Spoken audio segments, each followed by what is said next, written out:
Cantar de los Cantares, el misterio que Dios esconde en los amores entre esposo y esposa, y que presenta como figura en este divino poema, no ha sido penetrado todavía en forma que permita explicar satisfactoriamente el sentido propio de todos sus detalles.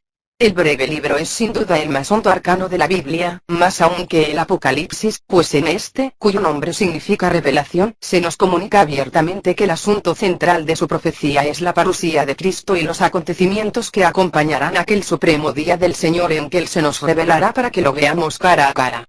Aquí, en cambio, se trata de una gran parábola o alegoría en la cual, excluida como se debe la interpretación mal llamada histórica, que quisiera ver en ella un epitalamio vulgar y sensual, aplicándolo a Salomón y la princesa de Egipto, no tenemos casi referencias concretas, salvo alguna, compárese 6:4 y nota, que permite con bastante firmeza ver en la amada a Israel, esposa de Yahvé.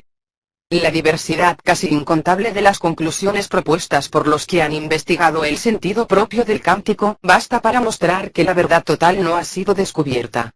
No sabemos con certeza si el esposo es uno solo, o si hay varios, que podrían ser un rey y un pastor como pretendientes de Israel, Bacari, o podrían ser, paralelamente, Yahvé, el Padre, como esposo de Israel, y Jesucristo como esposo de la Iglesia ya preparada para las bodas del Cordero que veremos en Apocalipsis 19:6-9. Ignoramos también qué ciudad es esa en que la esposa sale por 2 veces a buscar al amado. Ignoramos principalmente cuál es el tiempo en que ocurre o ocurrirá la acción del pequeño gran drama, y ni siquiera podemos afirmar en todos los casos, pues las opiniones también varían en esto, cuál de los personajes es el que habla en cada momento del diálogo. En tal situación, después de mucho meditar, hemos llegado a la conclusión de que es forzoso ser muy parco en afirmaciones con respecto al cantar. Porque no está al alcance del hombre explicar los misterios que Dios no ha aclarado aún a la Iglesia, y sería vano estrujar el entendimiento para querer penetrar, a fuerza de inteligencia pura, lo que Dios se complace en revelar a los pequeños. Sería, en cambio, tremenda responsabilidad delante de Él, aseverar como verdades reveladas lo que no fuese sino producto de nuestra imaginación o de nuestro deseo, como lo hicieron esos falsos profetas tantas veces fustigados por Jeremías y otros videntes de Dios. Como enseña el eclesiástico, compárese 39:1 ss. Y nota, nada es más propio del verdadero sabio según Dios, que investigar las profecías y el sentido oculto de las parábolas. Tal es la parte de María, que Jesús declaró ser la mejor.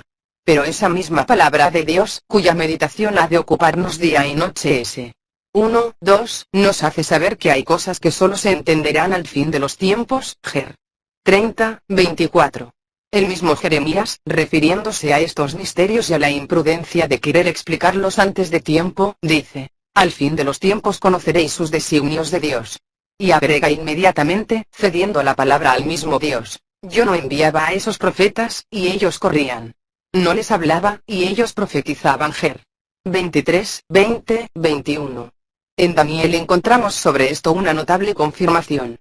Después de revelársele, por medio del ángel Gabriel, maravillosos arcanos sobre los últimos tiempos, entre los cuales vemos la grande hazaña de San Miguel Arcángel defensor de Israel, Dan. 12:1. Compárese Apocalipsis 12:7, se le dice: pero tú, oh Daniel, ten en secreto estas palabras y sella el libro hasta el tiempo del fin. Dan.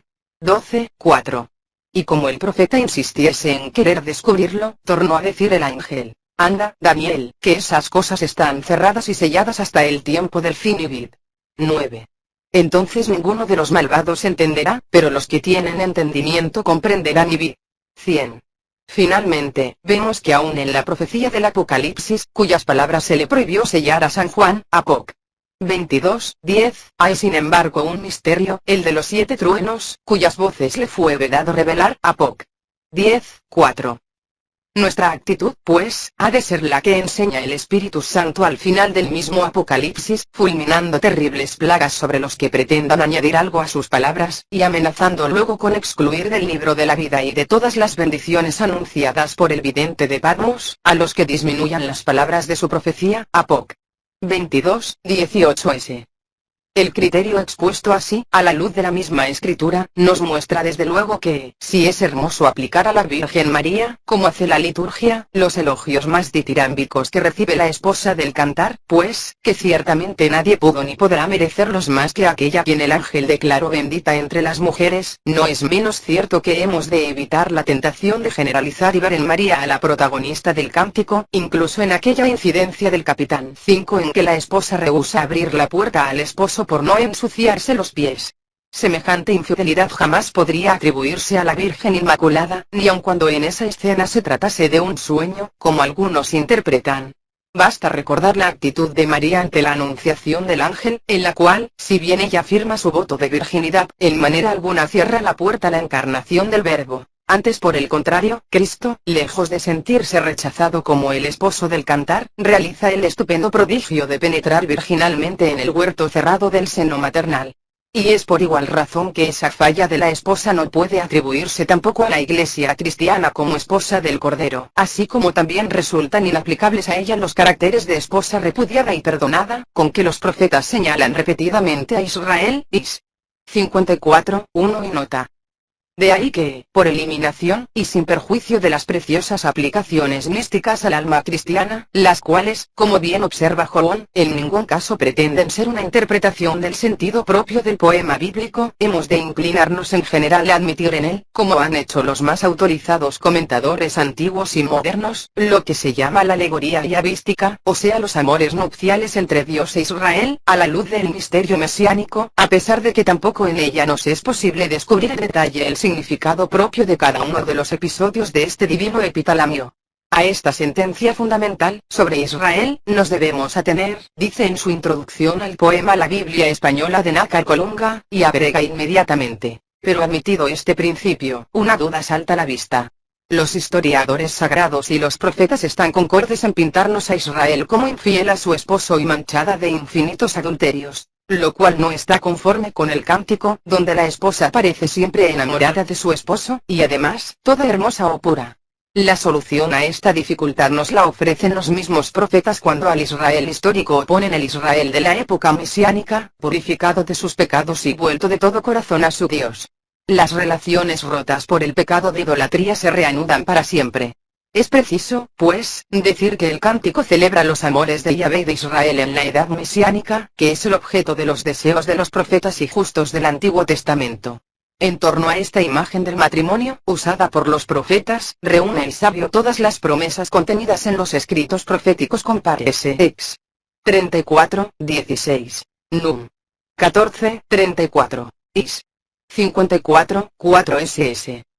62, 4 ss. Os. 1, 2, 2, 4 y 19, 6, 10, Ger. 2, 2, 3, 1 y 2, 3, 14, Ed. 16. El sumo pontífice Pío XII, en su importantísima encíclica Divino Aflante Spiritu, sobre los estudios bíblicos alude expresamente a las dificultades de interpretación que dejamos planteadas, al decir que no pocas cosas, apenas fueron explicadas por los expositores de los pasados siglos. Que entre las muchas cosas que se proponen en los libros sagrados, legales, históricos, sapienciales y proféticos, solo muy pocas hay cuyo sentido haya sido declarado por la autoridad de la Iglesia, y no son muchas más aquellas en las que sea unánime la sentencia de los santos padres y que si la deseada solución se retarda por largo tiempo, y el éxito feliz no nos sonríe a nosotros, sino que acaso se relega a que lo alcancen los venideros, nadie por eso se incomode, siendo así que a veces se trata de cosas oscuras y demasiado lejanamente remotas de nuestros tiempos y de nuestra experiencia.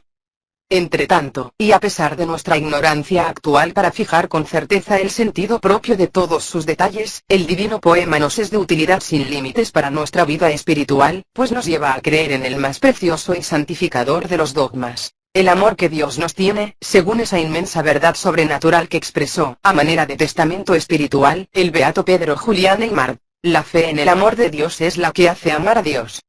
No puede haber la menor duda de que sea lícito a cada alma creyente recoger para sí misma las encendidas palabras de amor que el esposo dirige a la esposa. El cantar es, en tal sentido, una celestial maravilla para hacernos descubrir y llevarnos a lo que más nos interesa, es decir, a creer en el amor con que somos amados. el que es capaz de hacerse bastante pequeño para aceptar, como dicho a sí mismo por Jesús, lo que el amado dice a la amada, siente la necesidad de responderle a él con palabras de amor, y de fe, y de entrega ansiosa, que la amada dirige al amado. Felices aquellos que exploten este sublime instrumento, que es a un tiempo poético y profético, como los salmos de David, y en el cual se juntan, de un modo casi sensible, la belleza y la piedad, el amor y la esperanza, la felicidad y la santidad.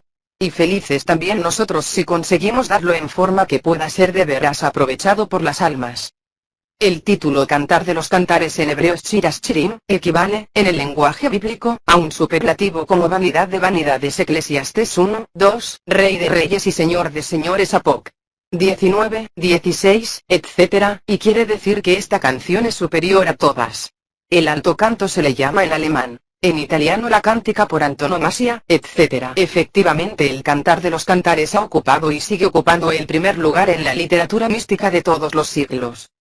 Poema todo oriental, no puede juzgárselo, como bien dice Vigouroux, según las reglas puestas por los griegos, como son las nuestras. Tiene unidad, pero entendida a la manera oriental, es decir, mucho más en el pensamiento inspirador que en la ejecución de la obra. Intervienen en el Cantar de los Cantares, mediante diálogos y a veces en forma dramática, la esposa, Sulamita, y el esposo, denominados también en ocasiones hermano y hermana. Aparecen además otros personajes, los hermanos, las hijas de Jerusalén, etc., que forman algo así como el coro de la antigua tragedia griega. La manera en que se tratan el amado y la amada muestra claramente que no son simples amantes, porque entre los israelitas solamente los esposos podían tratarse tan estrechamente. No se exhibe, pues, aquí un amor prohibido o culpable, sino una relación legítima entre esposos. A este respecto debe advertirse desde luego que el lenguaje del cántico es el de un amor entre los sexos. No creemos que esto haya de explicarse solamente porque se trata de un poema de costumbres orientales, sino también porque la Biblia es siempre así. Plata probada por el fuego, purificada de escoria, 7 veces depurada. 11, 7. Ella dice todo lo que debe decir, sin el menor disimulo, compare ese gen. 19, 30 y nota, es decir, como muy bien observa ello, sin revestir la verdad con apariencias que atraigan el aplauso de los demás, según suelen hacer los hombres. Dios quiere aplicar aquí, a los grandes misterios de su amor con la humanidad, ya se trate de Israel, de la Iglesia o de cada alma, la más vigorosa de las imágenes, la atracción de los sexos. Sabe que todos la comprenderán, porque todos la sienten. Y en ello no ha de verse lo prohibido, sino lo legítimo del amor matrimonial, instituido por Dios mismo, a la manera como el vino solo sería malo en el ebrio que lo bebiera pecaminosamente. De ahí que, como muy bien se ha dicho de este sublime poema, el que vea mal en ello, no hará sino poner su propia malicia. Y el que sin malicia lo lea buscando su alimento espiritual, hallará el más precioso antídoto contra la carne. Los expositores antiguos miraron siempre como autor del libro al rey Salomón, cuyo nombre figura en el título, Cantar de los Cantares de Salomón, y fue respetado por el traductor griego. La Vulgata no pone nombre de autor, y diversos exegetas católicos remiten la composición del cantar a tiempos posteriores a Salomón, Jobón, Olcey, Ricciotti, Zapletal, etc. Otros empero, entre ellos Filión, lo atribuyen al mismo rey sabio, que en el poema figura con toda su opulencia. A este respecto no podemos dejar de señalar, entre las muchas interpretaciones, que hacen variar de mil maneras el diálogo y el sentido, según que pongan cada versículo en boca de uno u otro de los personajes, la que adopta un estudioso tan autorizado como Bacari, presentándola como la que mejor corresponde, tanto a los datos intrínsecos del libro, cuanto a las condiciones históricas del antiguo Israel. Según esta interpretación, el esposo a quien ama la Sulamita, no es la misma persona que el rey, sino un joven pastor que la celebra en un lenguaje idílico y agreste, contrastando precisamente con la fastuosidad del rey cuyas atracciones desprecia la esposa que prefiere a su amado. En este contraste, la paz del campo simboliza la religión de Israel, tan sencilla como verdadera, y los esplendores de la corte figuran los de la civilización pagana, que humanamente hablando parece tan superior a la hebrea. Tendríamos así, como en las dos ciudades de San Agustín, el eterno contraste entre Dios y el mundo, entre lo espiritual y lo temporal. El valor de esta interpretación, que permite entender muchos pasajes antes obscuros, podrá juzgarse a medida que la señalemos en las notas. Entre tanto ella explicaría que Salomón, siendo el autor del poema, como lo sostiene también Vigoureux con sólidas razones, se haya puesto él mismo como personaje del drama, pues que, siendo así, ya no aparecería como figura del divino esposo, sino que, lejos de ello, se presenta modestamente con su persona y su proverbial opulencia, como un ejemplo de la vanidad de todo lo terreno, cosa muy propia de la sabiduría de aquel gran rey. Agreguemos que esta manera de entender el cantar según lo propone Bacari no se opone en modo alguno al aprovechamiento de su riquísima doctrina mística, pues nada más congruente que aplicar las relaciones de Yahvé con su esposa Israel, a las de su Hijo Jesús, espejo perfectísimo del Padre, Hebr.